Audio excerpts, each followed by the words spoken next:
Bueno, gracias a nuestros hermanos de la música por dirigirnos. Bueno, hermanos, les pido que abran sus Biblias en el Evangelio de Lucas, el capítulo 23, una vez más, acercándonos al final de esta porción de la crucifixión de nuestro Señor Jesús. Estamos en una semana, un fin de semana, y este también habría sido un fin de semana para Jesús y sus discípulos. Nosotros estamos domingo, ellos estaban un viernes, el día viernes cuando Jesús fue crucificado en la cruz. Y no debemos pasar por alto, ni debemos olvidar, ni ignorar las cosas que Jesús habría dicho y los acontecimientos y eventos que se llevaban a cabo mientras Jesús estaba colgado allí en la cruz. Hemos hablado de algunos de estos eventos, pero ustedes recuerdan, allí estaba el Hijo de Dios. Nosotros conocemos bien cuál es su identidad. No tenemos dudas de esto, al menos la mayoría de los que estamos aquí. Sabemos quién era el hombre que estaba crucificado en una cruz. Diferente a la mayoría de las personas que estaban siendo testigos de este cruel y vergonzoso evento mientras Jesús agonizaba muriendo en esa cruz, en la cruz del Calvario. Y las palabras de Jesús a sus enemigos mientras lo crucificaban en el versículo 34 de Lucas 23, Padre, perdónalos porque no saben lo que hacen, mientras repartían sus vestidos y echaban suertes. Cada palabra de Jesús es importante. Cada palabra de Jesús y cada frase es una exclamación, es un grito casi desesperado.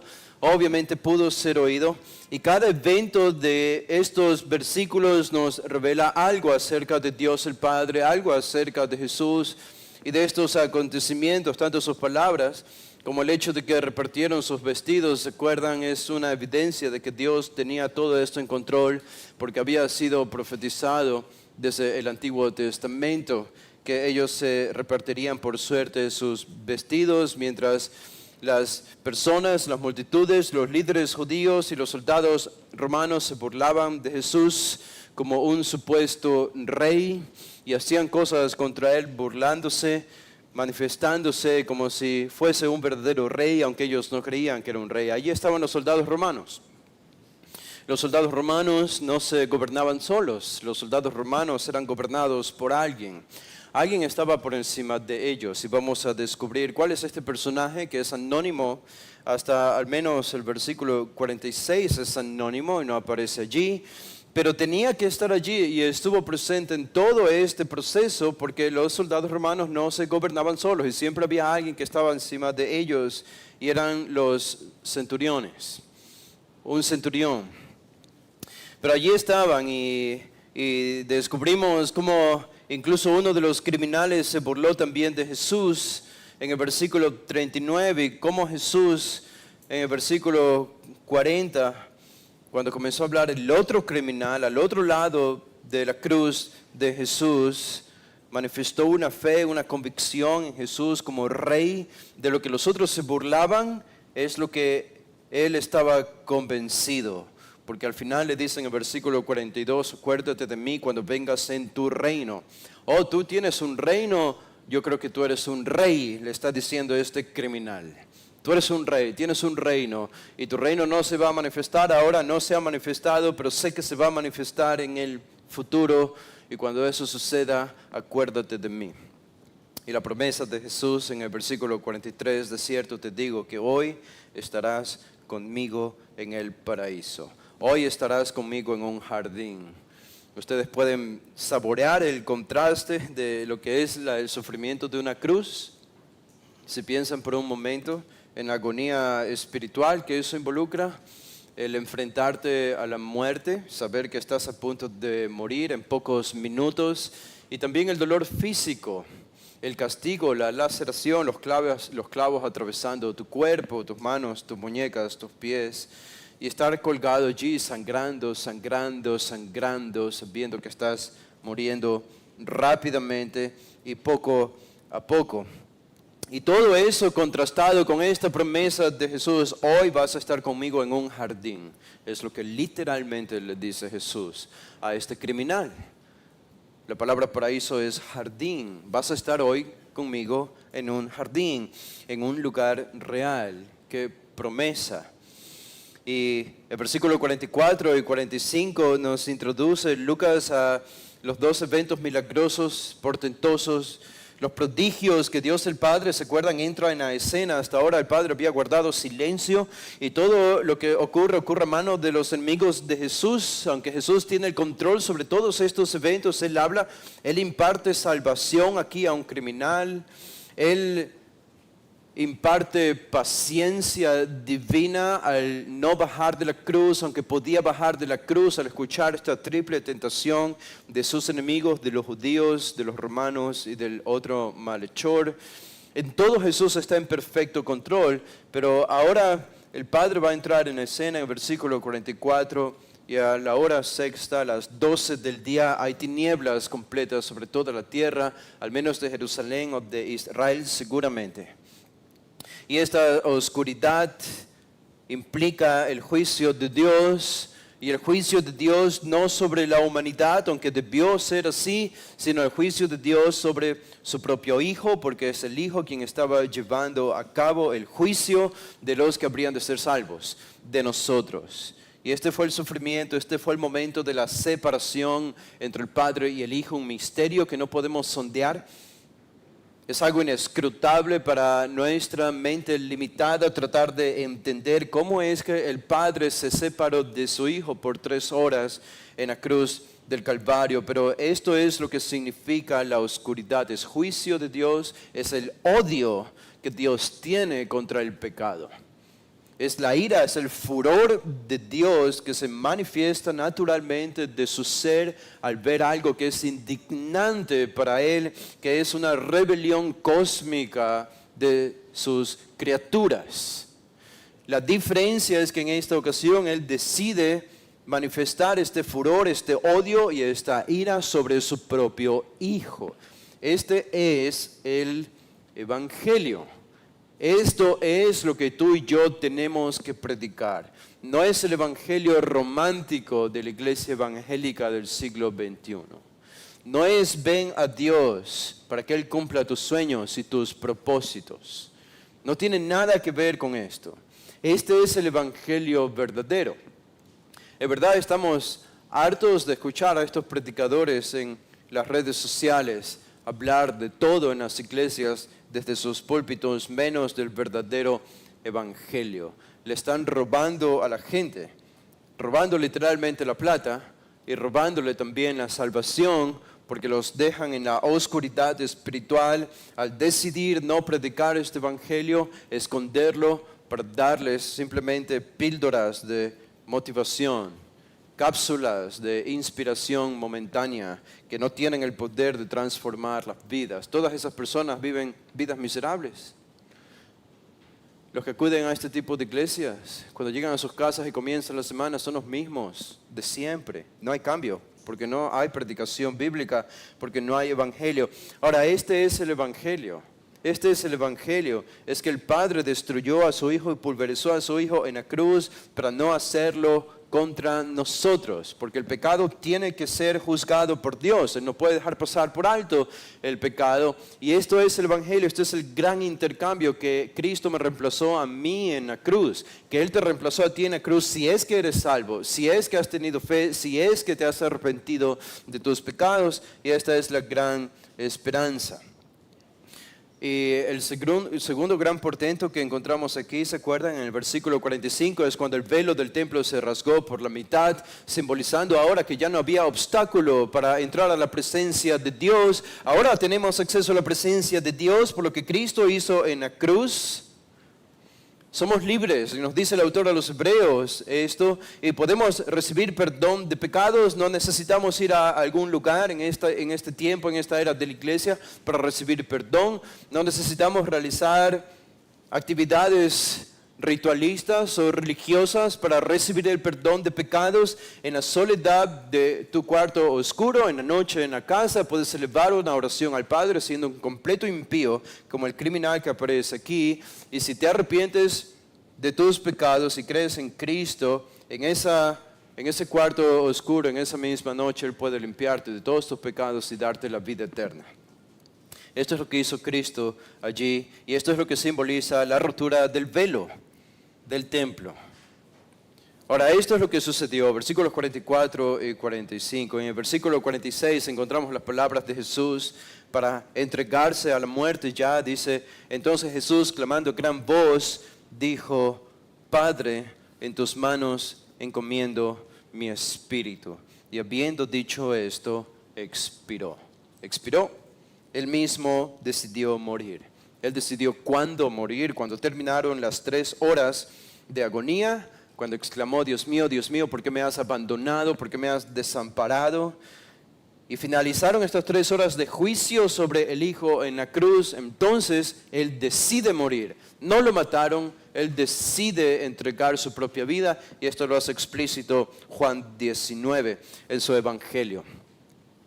Ahora, cuando tú y yo pensamos en muerte, si tú te acercas a un ecuatoriano promedio, a un latinoamericano promedio en algún parque, que casi no hay parques aquí en Guayaquil, los que hay roban, y no vamos mucho a los parques, pero en un parque normal te acercas a una persona promedio que está haciendo yoga y le preguntas, ¿qué es la muerte para ti? Y la persona te respondería, bueno, la muerte es algo natural. La muerte es una experiencia natural de todo ser humano, es la manera en la que vamos a convertirnos en energía, vamos a unirnos al universo cósmico, es la manera en la que voy a convertirme en una estrella o en parte de la luna, en parte del cosmos. Esto es la muerte. Le puedes preguntar a un religioso, le puedes preguntar a un ateo, y aunque con diferentes explicaciones, el denominador común de todas las personas va a ser que la muerte es natural, que la muerte es simplemente parte de la experiencia humana. Todos morimos, todos vamos a morir, nadie puede escapar de esto, es natural.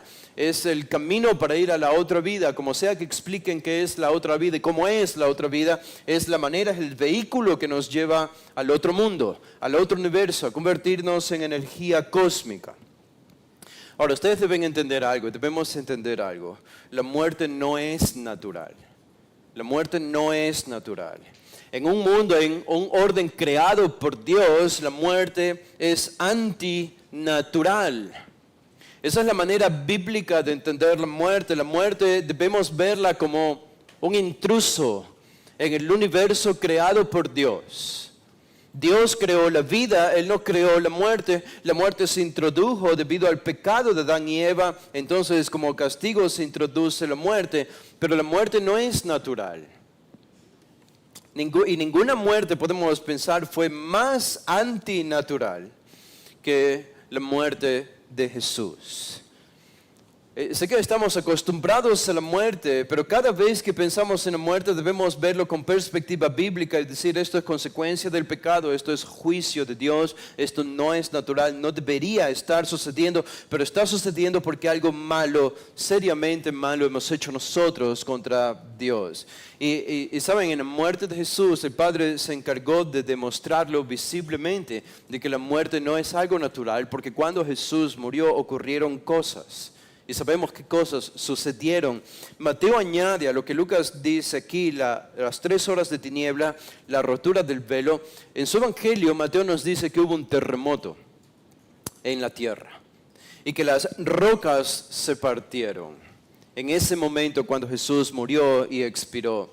Y que más adelante, cuando Él resucitó, también hombres que habían creído en Él, hombres y mujeres que habían creído en Dios, que habían tenido la fe y que eran salvos, resucitaron y regresaron a la vida y salieron de los sepulcros. Sus sepulcros se rompieron. Esta es la verdadera historia de los zombies que hemos visto en las películas. Pero esto es real y esto sucedió. Ellos salieron de sus sepulcros caminando y regresaron a sus hogares, a sus familiares que los habían conocido después de la resurrección de Jesús. Ahora, yo no sé cómo ustedes imaginan un evento como ese, pero debió haber sido magnífico. Esto ocurrió una sola vez en la historia, una resurrección multitudinaria de hombres y mujeres que habían creído en Dios, habían tenido fe en Él. Sorprendente, y todo esto como efectos y consecuencias de la muerte de Jesús en la cruz del Calvario. Así que cuando pensamos en esto y pensamos en los prodigios de Jesús y todo lo que está sucediendo aquí, los que están atentos mirando a los eventos y a los acontecimientos van a responder de maneras muy diferentes. Y lo que tenemos en los versículos 47 al 49 son tres personas o tres grupos de personas que responden de diferentes maneras a lo que estaban viendo en la muerte de Jesús. Y todos estos eventos, especialmente los eventos prodigiosos que Dios el Padre estaba realizando, obviamente dejando a un lado la rotura del velo, eso no lo habrían podido ver porque estaban en el monte del Calvario, fuera de Jerusalén, y el velo se encontraba dentro del templo. Pero la oscuridad, el terremoto y las palabras de Jesús y todo lo que Jesús hizo, eso obviamente ellos fueron testigos y ellos vieron estos prodigios y la impresión que causó la muerte de Jesús quedó indeleble en sus mentes, tanto así que lo externalizaron de alguna manera. Y lo tenemos en los versículos 47 al 49. Noten lo que dicen estos versículos. Versículo 49 dice el 47 dice, cuando el centurión vio lo que había acontecido, dio gloria a Dios, diciendo, verdaderamente este hombre era justo. Y toda la multitud de los que estaban presentes en este espectáculo, viendo lo que había acontecido, se volvían golpeándose el pecho. Y el 49 dice, pero todos sus conocidos y las mujeres que le habían seguido desde Galilea, estaban lejos mirando estas cosas. Aquí tienen a tres grupos de personas. Ahora, ¿saben algo? Me pareció interesante notar esto cuando estaba estudiando este pasaje. Al principio no me había dado cuenta de esto, pero ustedes se fijan que en los tres versículos se repite un verbo. Y es una acción, aunque algo pasiva, pero es una acción y es la acción de ver. Ver. El versículo 47 dice, cuando el centurión vio lo que había acontecido, él reaccionó. En el versículo 48 dice, toda la multitud de los que estaban presentes en este espectáculo viendo lo que había acontecido y reaccionaron. Y el versículo 49, pero todos sus conocidos y las mujeres que le habían seguido desde Galilea estaban lejos mirando estas cosas. 3 veces se repite la palabra ver, ver, ver, mirar, mirar, mirar. Ahora, más interesante todavía me parece a mí es que estas 3 palabras son diferentes en el idioma original. Son 3 palabras diferentes. El versículo 47 es un verbo, el 48 es otro verbo diferente y el 49 es otro verbo diferente, pero que se traduce de la misma manera, ver, observar o mirar. Son 3 términos diferentes, 3 palabras diferentes. Y saben, algo más interesante de estos 3 versículos es que Lucas comienza desde el pico de la montaña y va descendiendo hacia abajo. Es decir, Lucas comienza desde el clímax. Comienza desde el punto más alto y más elevado y comienza un descenso, porque el clímax aquí tenemos en estos 3 versículos es la confesión del centurión. Nada como la confesión del centurión. Es extraordinaria. Si nosotros asumimos que este centurión llegó a la salvación, la confesión de salvación que hace este centurión en el versículo 47 es algo extraordinario, poco visto incluso a lo largo del ministerio de Jesús en 3 años, incluso de propios judíos, incluso de esos propios discípulos. Esta confesión es única, la que hace el centurión. Este es el clímax. Esto es lo que más se rescata. Y cuando ustedes siguen leyendo, van al versículo 48, bueno, tenemos la respuesta de la multitud, pero no es la respuesta como la del centurión, no es una confesión de fe, no es este es el Hijo de Dios o algo así, es simplemente una señal de lamento. Se fueron golpeándose el pecho. Y va descendiendo todavía más al versículo 49, porque en el 48 al menos hay una reacción, en el 47 hay una confesión pública. En el 48 hay una reacción, algo pasiva, pero en el 49 no hay nada, hay simplemente un acto de observar. No hay ni siquiera una reacción, no hay nada externo allí, ellos simplemente estaban lejos mirando estas cosas, dice al final del versículo 49. Así que ustedes se dan cuenta, me parece interesante, lo normal o lo natural sería ir desde abajo hacia el clímax, hacia arriba, pero aquí Lucas va desde arriba hacia abajo y mi tentación era comenzar desde el versículo 49 por eso. Ir avanzando hasta el versículo 48 y terminar en el versículo 47, ir en contra del reloj o anticronológicamente, pero al final vamos a hacerlo como Lucas decidió escribirlo aquí y vamos a comenzar desde el punto más alto y más elevado, que es el versículo 47 y es la confesión de este centurión. Ahora, ustedes no sé si han conocido personas que han pertenecido a grupos especiales militares aquí en Ecuador. Yo tuve la oportunidad de conocer a uno hace muchos años que vivía aquí en Ecuador, en Guayaquil. Lo conocí en una iglesia, le decíamos sargento en iglesia, y él pertenecía a los Navy SEALs, había pertenecido a los Navy SEALs allá en Estados Unidos, un grupo selecto de hombres muy preparados en el campo militar y todavía entre los soldados de Norteamérica los más destacados. Así que estos hombres son muy, muy especiales, no son cualquier persona y uno era, esos se rescataban y se requerían de ellos y es que debían, es interesante, porque esto se reconoce, es importante para este tipo de hombres que realizan este tipo de actividades. Ahora, centurión en todo este pasaje, pero cualquiera que conoce la historia y el trasfondo histórico de un evento como este, aunque no haya aparecido la palabra centurión, sabemos que tenía que haber un centurión. Donde hay soldados romanos, tiene que haber un centurión que está por encima de ellos. Un centurión era un hombre bien conocido. Era un hombre admirado dentro del imperio, por la sociedad en el imperio romano. Incluso después de su servicio, cuando terminaba su carrera militar, ni tan aventureros, sino hombres de facultad para ordenar, estables y de un espíritu profundo en lugar de vanidoso. Y él sigue describiéndolos y dice que enfrentando a números superiores militares, y presión sobrecogedora, él morirá en defensa de su base. En otras palabras, los centuriones tenían que ser hombres valientes. Hombres valientes. Tácito, otro escritor, los considera a los centuriones leales y valientes. Julio César, que fue emperador del Imperio Romano, alaba a los centuriones por su talento, por su coraje y por su lealtad. Los centuriones eran hombres que tenían hombres bajo su autoridad, pero ellos también estaban bajo autoridad. Así que ellos estaban acostumbrados a recibir órdenes y obedecerlas inmediatamente, pero también estaban acostumbrados a dar órdenes para que otros obedezcan inmediatamente. Julio César sigue describiendo y alabando a los centuriones. Él decía, ellos cumplen con necesidades. Ellos mantienen la moral del ejército, mantienen la disciplina, están encargados de equipar al ejército y a sus hombres. Pocos centuriones sobrevivían. Y eso nos dice algo importante de los centuriones, y es que no eran hombres que dirigían a su ejército desde lejos, administrándolos a un lugar de distancia, en un lugar seguro. Ellos estaban en el frente de batalla. Ellos eran como los generales que iban al frente de la batalla a luchar. Y si el ejército moría, ellos probablemente morían con el ejército. Por eso es que pocos centuriones sobrevivían. Así que no solo dirigían, ellos luchaban, ellos estaban dentro de la batalla. Ellos levantaban a los soldados, ellos guiaban a los soldados a victorias gloriosas o a muertes honorables también.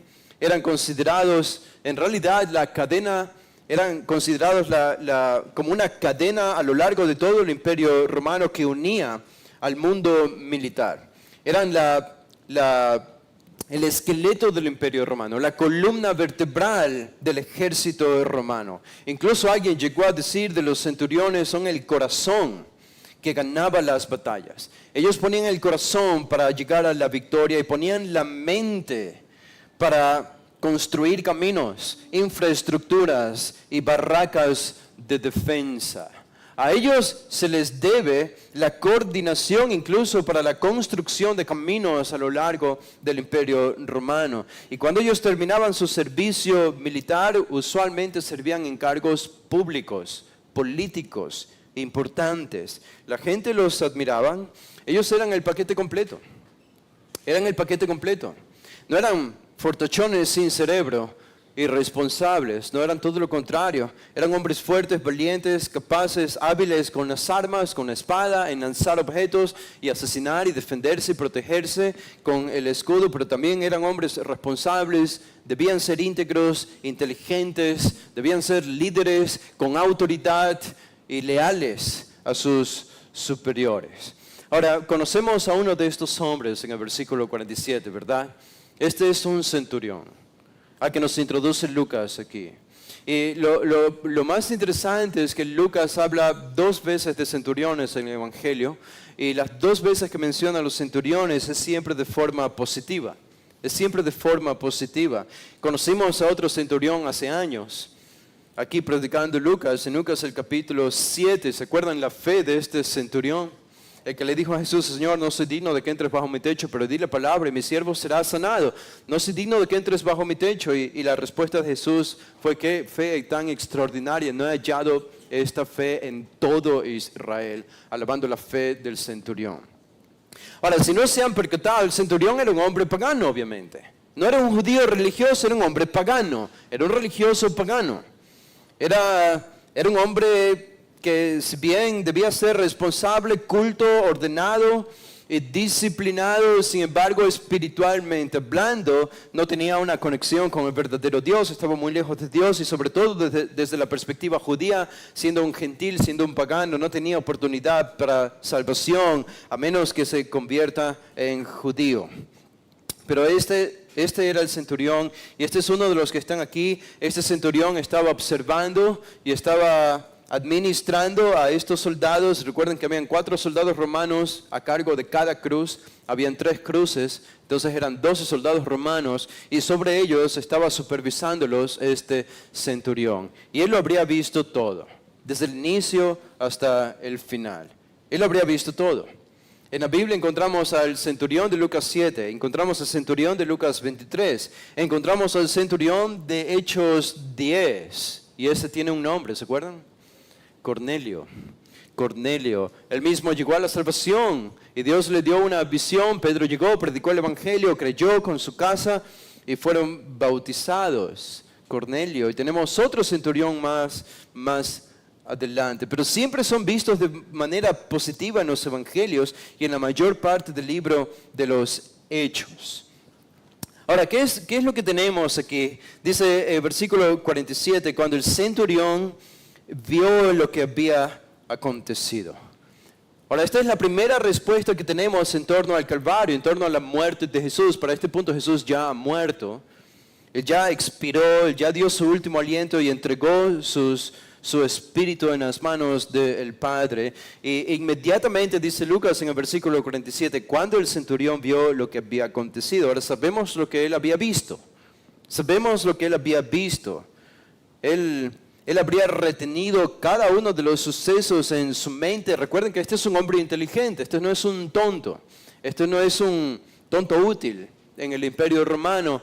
Este era un hombre disciplinado y muy capaz y muy preparado, así que él estuvo observando todos los eventos desde que Jesús comenzó a ser flagelado, desde que fue burlado en la vía dolorosa caminando hacia el monte del Calvario, las mujeres que se le acercaban lamentándose y endechando la pronta muerte de Jesús cuando llegó al monte Calvario y lo levantaron en la cruz. Cada una de las palabras de Jesús cuando perdonaba a sus enemigos, cuando sus enemigos se burlaban y lo tentaban, esa activa y divina paciencia de Jesús de quedarse en silencio y no descender de la cruz al darle salvación a un criminal, prometiéndole: de cierto te digo que hoy estarás conmigo en el paraíso. Todo esto lo habría visto, y sobre todo también habría visto las 3 horas de oscuridad. Digo, algo tan visible, las 3 horas de oscuridad, y todo esto estaba hablándole a su conciencia seguramente. No habría visto la rotura del velo del templo, no, pero vio la oscuridad de 3 horas y vio también el terremoto. Estos 2 eventos milagrosos y portentosos que el Padre había realizado. Ahora, este no es, recuerden, es un centurión. Este es un hombre de guerra. Este era como un Sansón, como un David en el Antiguo Testamento. Había nacido para la guerra. Era una máquina de guerra. Era un hombre que estaba acostumbrado a ver muertes. Creo que le subieron un poquito, ¿verdad? era un hombre que estaba acostumbrado a ver crucifixiones. Él estaba allí establecido en Jerusalén. Él era el centurión encargado seguramente de ver o supervisar las crucifixiones afuera de Jerusalén de muchos judíos o algún pagano, gentil. Así que este habría sido un evento rutinario para él. Nada fuera de lo común, todo el castigo físico, toda la sangre, todo el sufrimiento y las laceraciones, todo esto común y corriente para un hombre como el centurión. Pero habría habido algo en los eventos de la crucifixión de Jesús que le llamó tremendamente la atención, y podemos imaginarlo a este centurión llegando a casa y conversando con su familia. He visto muchas crucifixiones en mi vida y soy un hombre de guerra, he visto mucha sangre, pero lo que vi hoy, este día viernes, fue muy diferente a lo que he visto antes. Hubo algo diferente en ese hombre. Había algo que me decía que este no era meramente un hombre natural como el resto. Hubo algo diferente. Y claro, la oscuridad, el terremoto, el testimonio de Jesús, su justicia impartida, ese día fue diferente para él. Todo lo que vio. Y estas fueron las cosas que vio, incluso pensando en la última palabra de Jesús, del versículo 46, Padre, en tus manos encomiendo mi espíritu. Este grito que Jesús eleva desde la cruz justo antes de morir. Es un grito de confianza. Ahora, alguien que agonizaba en una cruz no moría de esta manera. No morías con esta confianza. Morías odiando a los que te habían crucificado, pero Jesús moría amando a los que le habían crucificado. No morías lleno de confianza, morías lleno de desesperación. Pero aquí está Jesús muriendo lleno de confianza. Es lo que está diciendo Jesús en el versículo 46 es más o menos como el día viernes en el picnic. Mi hijo menor, Nicolás, estaba muerto del cansancio y desesperado por irse. Cuando tan pronto nos subimos al carro y entramos en la carretera, estaba en completo silencio, muerto de sueño y dormido en su pequeña silla. Y cuando llegó a casa, él abrió los ojos y lo primero que vio fue estando acostado en su cama, en su cuarto, con plena confianza. Él pudo dormir porque él sabía que estaba bajo personas que lo iban a cuidar. Él tenía la confianza de dormir porque en un sentido sabía que él podía despertar en su cama y en su cuarto, con personas que le iban a cuidar de él. Y eso es lo que tenemos aquí en el versículo 46. Jesús sabía dónde iba. Él sabía dónde iba. Y por eso entrega plenamente y con esa seguridad su espíritu en las manos del Padre. No hay un grito de desesperación. Está plenamente consciente de lo que va a suceder con él. No hay miedo a qué sucederá conmigo en el más allá. Y quizá todo esto comenzó a hacer algo en la conciencia del centurión, ver esta confianza de Jesús incluso en el albor de la muerte. Y esto es lo que él vio, esto es lo que él oyó. Y ahora cuando él lo vio y lo oyó, ¿qué dice el versículo 47? Dice, dio gloria a Dios. ¿Cómo dio gloria a Dios? Y esta fue su confesión, esta es la fe del centurión. Dice, verdaderamente este hombre era justo. Ahora, ¿no les parece interesante que todo esto el centurión se lo pudo haber guardado, verdad? Digo, él pudo haber dado gloria a Dios en su mente y él pudo haber dicho estas palabras en su mente también. Verdaderamente este hombre era justo, lo creo. Pero lo que sucede aquí es que él lo exclama públicamente. De tal manera y con tal fuerza que los que estaban cerca de la cruz oyeron lo que este hombre había dicho y lo registraron aquí en la Biblia.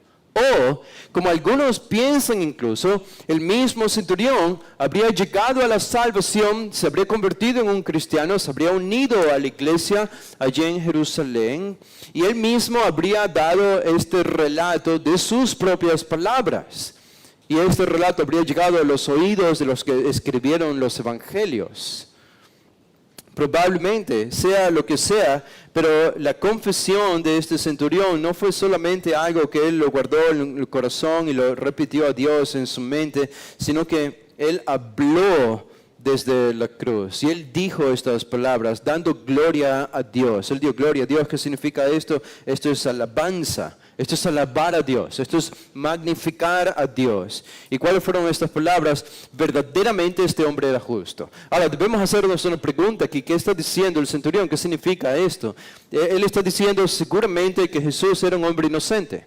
Y de hecho algunas Biblias han traducido esto como diciendo verdaderamente este hombre era inocente. Si no me equivoco, la Biblia de las Américas traduce la palabra justo como inocente. Me parece que vi, y en otras versiones seguramente se lo traduce como inocente. Ahora, claro, esta es la idea. Él sabe, él tiene la visión, él ha visto los acontecimientos, ha contado y pesado la vida de Jesús, al menos en su muerte, y ha llegado a la conclusión, este era un hombre inocente. Este era un hombre inocente. Es decir, fue una muerte injusta. Lo mataron cuando él no tenía ninguna culpa, él no hizo nada malo. Es lo mismo, es la misma confesión del malhechor que llegó a la salvación en la cruz, cuando le dijo al otro malhechor, este ningún mal hizo, al final del versículo 41. Este hombre es inocente, son las palabras del centurión. Pero tiene que haber algo más. Tiene que haber algo más. Porque no es la palabra inocente la que utiliza Lucas aquí para describir quién es Jesús. Él utiliza la palabra justo, que es dikeos. Dikeos. ¿Qué es lo que realmente estaba diciendo el centurión? ¿Meramente estaba reconociendo que Jesús era un hombre inocente y nada más? ¿O hay algo más aquí? Y yo me atrevo a pensar que había algo más aquí que meramente un reconocimiento de la inocencia de Jesús. Digo, Pilato reconoció que Jesús era inocente. Y eso no le dio gloria a Dios necesariamente. Herodes reconoció que Jesús era inocente, pero Lucas no nos dice que eso dio gloria a Dios. Noten lo que dice Hechos el capítulo 3 en las palabras aquí del apóstol Pedro en el versículo 13.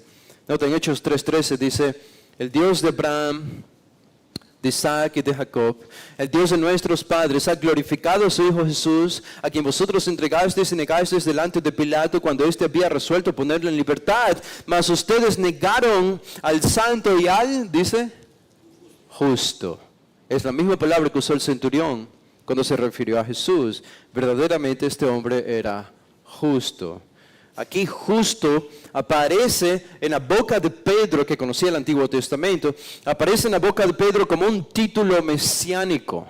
Es un título que se le atribuye al Mesías desde el Antiguo Testamento. Él es el santo, Él es el escogido, Él es el ungido, es el Cristo, el Mesías, y también se le puede llamar el justo, como aquí le llama Pedro. Ahora noten, más adelante en el capítulo 7, en las palabras de Esteban, antes de morir lapidado, en el versículo 52, Hechos 7, 52, noten lo que Esteban dice, 7:52, ¿a cuál de los profetas, él dice a los judíos, a cuál de los profetas no persiguieron vuestros padres y mataron a los que anunciaron de antemano la venida del justo? Dikeos es la misma palabra en griego, la venida del justo, de quien vosotros ahora habéis sido entregadores y matadores.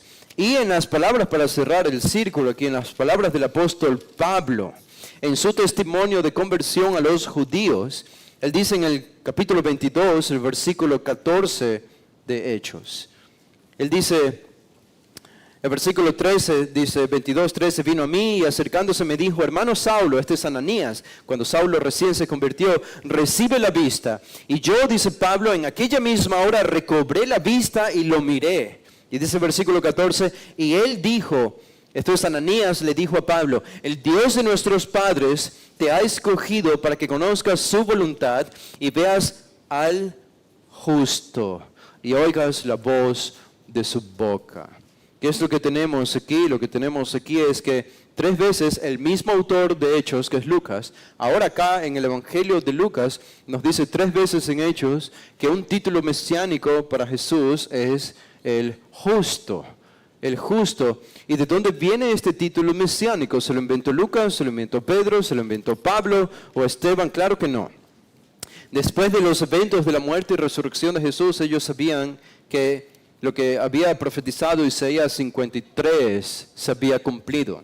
Isaías 53 es el origen de este título. En el versículo 11 dice, Isaías 53, 11, verá el fruto de la aflicción de su alma y quedará satisfecho. Por su conocimiento justificará a mi siervo justo. Si ustedes leen la Biblia de las Américas, dice, justificará a mi siervo el justo a muchos y llevará las iniquidades de ellos. Este es un título mesiánico. Así que lo que yo creo es que cuando el centurión, regresando a Lucas 23, dice verdaderamente este hombre era justo, lo que está diciendo es que verdaderamente este hombre era el Mesías esperado. Ahora, ¿hasta qué punto él llegó a comprender teológicamente esta verdad, espiritualmente esta verdad? La Biblia no nos dice y Lucas no expande. Pero Marcos y Mateo, por ejemplo, añaden que las palabras del centurión fue verdaderamente este era el Hijo de Dios. Usa este título, este era el Hijo de Dios. Esto está en la boca del centurión en el Evangelio de Mateo y de Marcos. Así que aquí tenemos un hombre que no solo está declarando la inocencia de Jesús, además, ¿cómo puede alabar a Dios la crucifixión injusta de un inocente?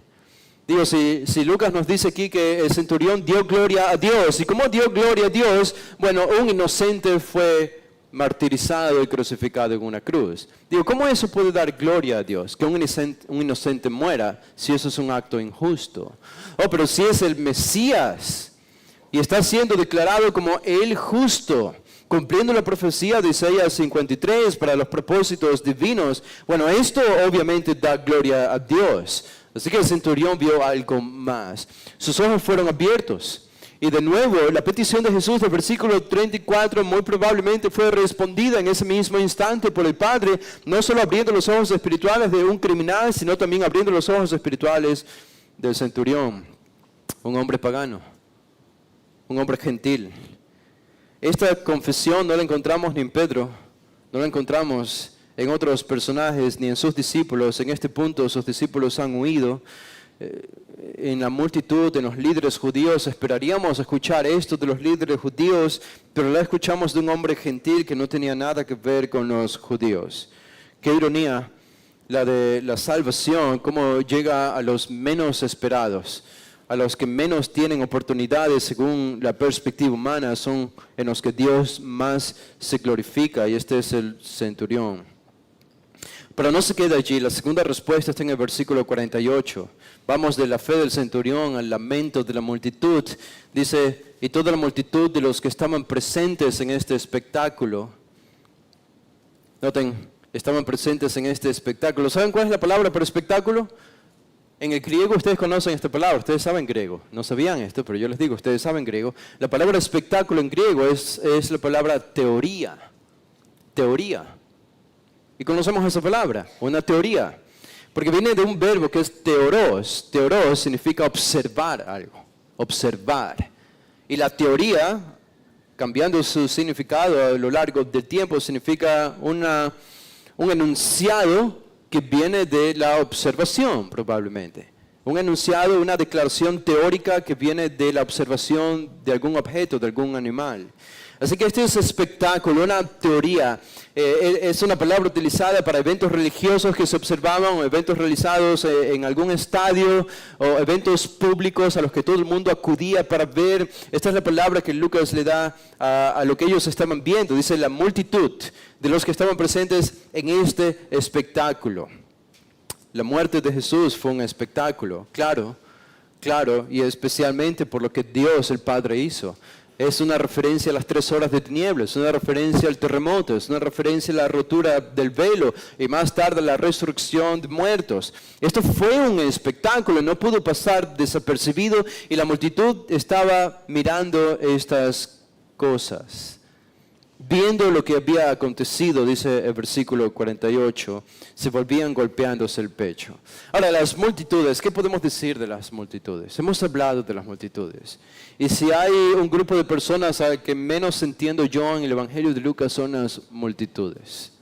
¿Qué podemos decir de estas multitudes? Al inicio de la semana de la pasión, Hosana al Hijo de David, Hosana al Rey descendiente de David, que viene para reinar, y ponían palmas a su camino para entrar a Jerusalén, y todos con algarabía, emocionados por la venida de su Mesías. Comenzó la semana de la pasión y todos emocionados acudían al templo para escuchar las enseñanzas de Jesús, de su Mesías, de su Rey, el día lunes, el día martes, el día miércoles, toda la algarabía, y seguían a Jesús hasta el día jueves, que en la tarde comenzó la celebración de la Pascua y la cena pascual, Jesús con sus discípulos en el aposento alto, pero el viernes, la madrugada del viernes, fue arrestado.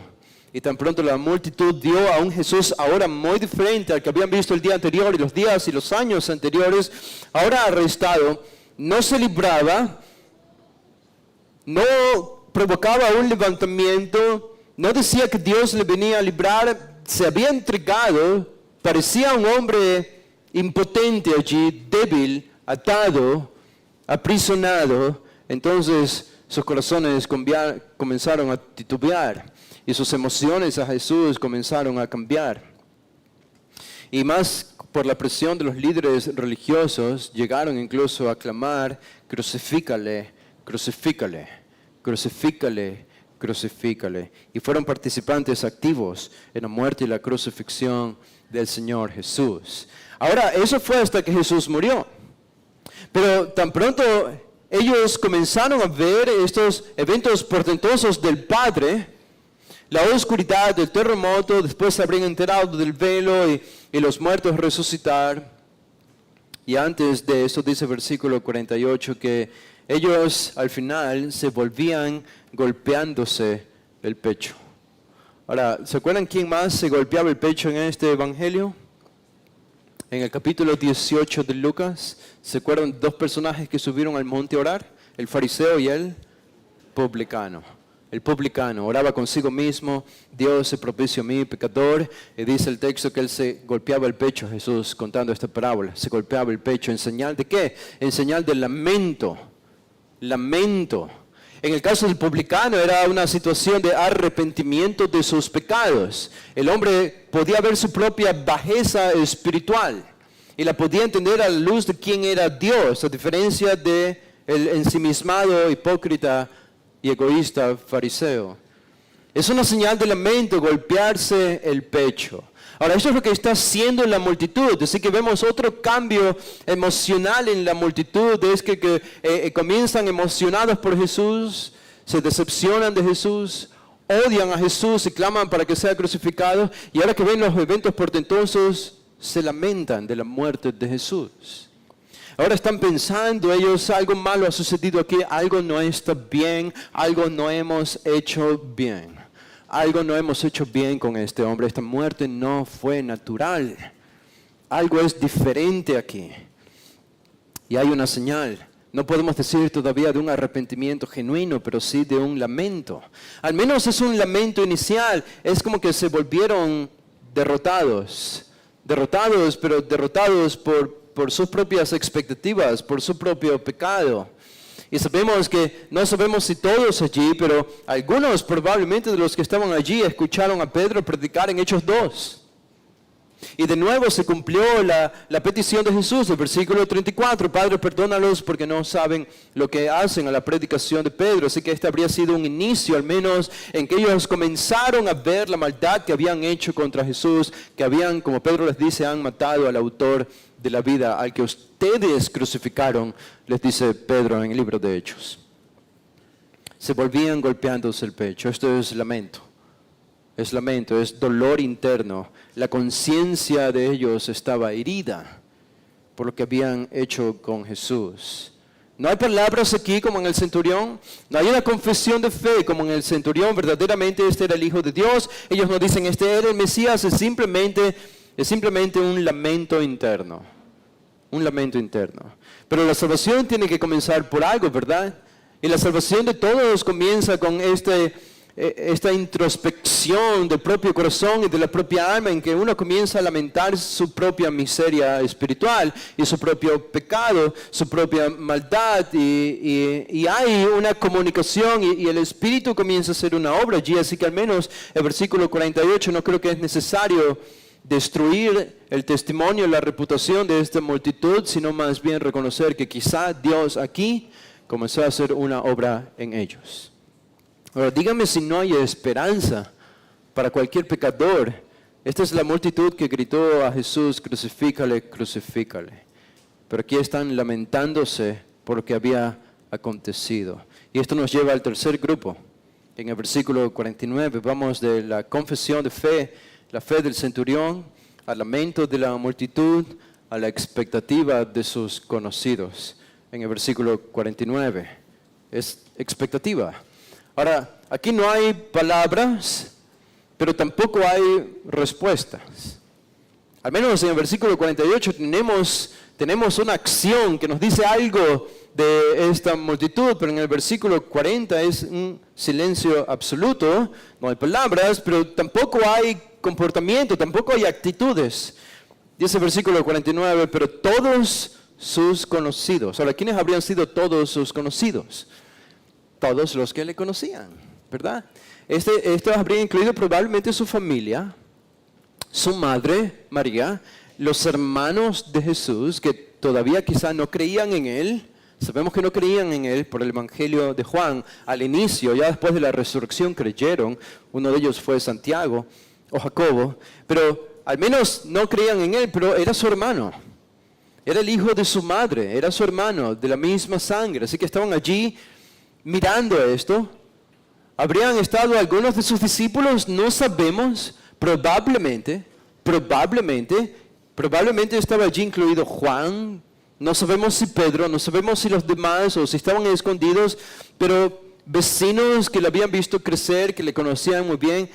Simplemente es una palabra muy general la que utiliza Lucas aquí en el versículo 49 para decir conocidos. Es toda la gente que lo conocía, familiares y amigos de Jesús y quizá algunos de sus discípulos.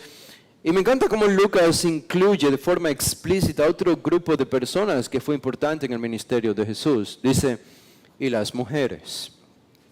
Y las mujeres. Todos sus conocidos y las mujeres. Digo, habría sido suficiente para Lucas decirnos todos sus conocidos, pero él tiene que hacer explícito, como entre paréntesis, decir, y las mujeres estaban allí. Ahora, estas mujeres no son las mujeres que aparecen más atrás, las que lamentaban por Jesús en el versículo 27, que lloraban y hacían lamentación por él. No. Estas son mujeres que conocían a Jesús y lo más probable es que eran mujeres que aparecen en el capítulo 8 del Evangelio de Lucas y algunas de ellas se las menciona por nombre.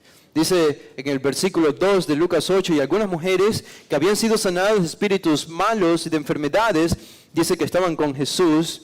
Dice María, que se llamaba Magdalena, de la que habían salido 7 demonios. Juana, mujer de Chuza, intendente de Herodes. Ahora, no sé qué era peor, si tener 7 demonios o ser intendente de Herodes. Eso cada uno lo puede interpretar. Susana y otras muchas, dice, muchas otras, no son pocas. Aquí se mencionan algunas, unas 4 al menos o 3. Pero muchas otras que le servían de sus bienes. Así que allí ustedes tienen cómo Jesús vivía del dinero que estas mujeres le daban para su ministerio a tiempo completo. Estas eran mujeres discípulos de Jesús que le seguían, se habían convertido y daban de su dinero a Jesús para que tenga que comer, que vestirse y poder dedicarse a la predicación a tiempo completo allí en Israel durante los 3 años. Al menos ellas están allí y otras más. Ahora, ¿qué se nos dice acerca de este grupo de personas en el versículo 49, en Lucas 23? Dice, pero todos sus conocidos y las mujeres que la habían seguido desde Galilea, es decir, donde Jesús había llevado a cabo su ministerio primordialmente en Galilea, dice, estaban lejos mirando estas cosas. Eso es todo, no hay más. Simplemente estaban mirando. Es todo lo que nos dice Lucas. Ahora, yo esperaría que si este es el grupo que conocía a Jesús, el grupo más íntimo de Jesús, este haya sido el grupo que confiese, este era el Mesías. O al menos al menos como mínimo en el versículo 48, golpearse el pecho y lamentándose, porque ellos que conocían a Jesús y su verdadera identidad, sabían que era un acto injusto y sabían que el Hijo de Dios había muerto, y al menos demostrarlo con golpearse el pecho. Pero el versículo 49 no nos dice nada aparte de decirnos que estaban mirando estas cosas. Ahora, debemos ser justos al mismo tiempo, porque esta tercera palabra que utiliza Lucas, que dice mirando aquí, es la palabra quizá más fuerte de todas las palabras griegas para mirar o ver. Esto significa observar algo. Esto significa también, puede ser traducido como meditar o concebir algo. Incluso en algunos contextos, esta palabra mirar puede traducirse como experimentar algo. Así que la idea era de que ellos están observando esto, pero meditando concienzudamente todo lo que está ocurriendo a su alrededor en la muerte de Jesús. Esto es interesante porque no creo que tenemos que especular mucho, pero habrían habido sentimientos encontrados y pensamientos inconsistentes en su mente. ¿Qué significa esto? Nosotros creemos en Él. Nosotros estuvimos con Él. Vimos sus milagros. Él perdonó nuestros pecados. Le servimos de nuestros recursos para su ministerio. Fuimos discípulos de Él. Hemos sido discípulos y ahora está muerto. Y me parece que la razón por la que Lucas no nos puede decir que ellos confesaron algo acerca de la fe en Cristo o ellos se lamentaron es porque el versículo 49 es simplemente un testimonio de la confusión de los que sí creían en Jesús cuando Él murió.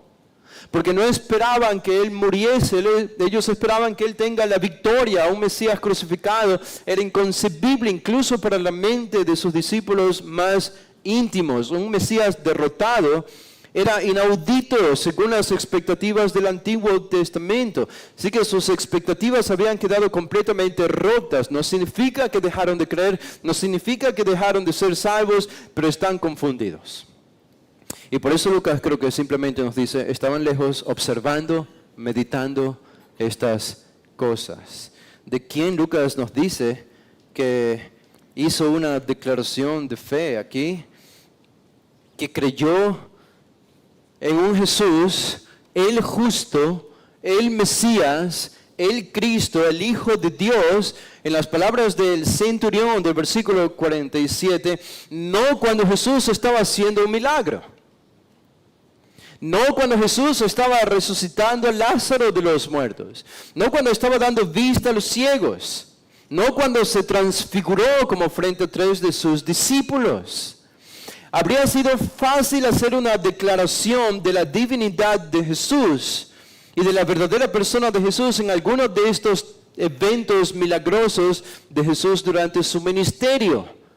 Pero cuando, y esto es lo que más resalta la fe del centurión, cuando el centurión hace esta declaración, cuando Jesús está en una cruz, cuando el Mesías está completamente derrotado según la perspectiva humana y según la perspectiva de sus propios discípulos. Ahora déjenme decirles algo más. El centurión hace esta declaración no solamente cuando Jesús está crucificado. Lo que sorprende todavía más es que él hace esta declaración de la verdadera identidad de Jesús cuando Jesús está muerto. Porque Él ya está muerto, Él ya expiró en el versículo 46 y Él habla esto cuando Jesús ha inclinado su cabeza, ha entregado el Espíritu al Padre. Entonces, el centurión, viéndolo a Jesús en la cruz, muerto, dice verdaderamente este hombre era justo, este hombre era el Hijo de Dios. Qué fe más extraordinaria la que encontramos en este centurión. ¿Hay algún límite para que esta fe atraviese el corazón del pecador más empedernido y lo transforme completamente? Este es el poder que tiene la cruz de Cristo. Si tú necesitas la salvación, tienes que contemplar al Cristo crucificado y lo que sucedió allí, y también meditar en su resurrección. Si quieres que otros lleguen a la salvación, no les des píldoras, no les des aspirinas, no les des pastillas para el dolor temporal. tienes que ir al corazón del asunto, tienes que mostrarles al Cristo crucificado y el testimonio que esto es de mi pecado, de tu pecado, de nuestra maldad, de su amor por nosotros, de su verdadera identidad y su verdadero poder. Porque esto es, incluso Jesús muerto salvó a un pagano. Incluso muerto salvó a un pagano. Y esto es lo que sucede en la cruz. El antiguo escritor de himnos, Isaac Watts, escribió un himno antiguo. Bueno, escribió varios himnos sobre la cruz. Estaba buscando este himno en español y no lo encontré. No sé por qué. Pero lo tengo en inglés y lo había escuchado antes, lo había leído brevemente antes. Me pareció interesante no haberlo encontrado en el español, pero el himno que él escribió dice así: Oh, y mi Salvador sangró, y mi soberano murió. ¿Dedicaría él su cabeza sagrada por un gusano como yo? Fue por los crímenes que yo cometí que él gimió en el árbol allí. Asombrosa misericordia, gracia desconocida y un amor mayor a cualquier otra cosa. Bien que el sol se oscureció y se escondió, y que escondió también sus glorias en esa oscuridad cuando Cristo, el poderoso Hacedor, murió por el pecado del hombre, su criatura. Así yo voy a esconder mi rostro vergonzoso, mientras su querida cruz aparece. Disuelve mi corazón en agradecimiento y derrite mis ojos en lágrimas. Pero lágrimas de lamento que nunca van a poder pagar la deuda de amor que yo le debo. Aquí, Señor, me doy a mí mismo, a ti, y aun esto es todo lo que puedo hacer. El título de este himno es En la cruz. Y verdad que todo esto habría sido cierto del centurión que contempló al Cristo crucificado y probablemente pensamos llegó a la salvación.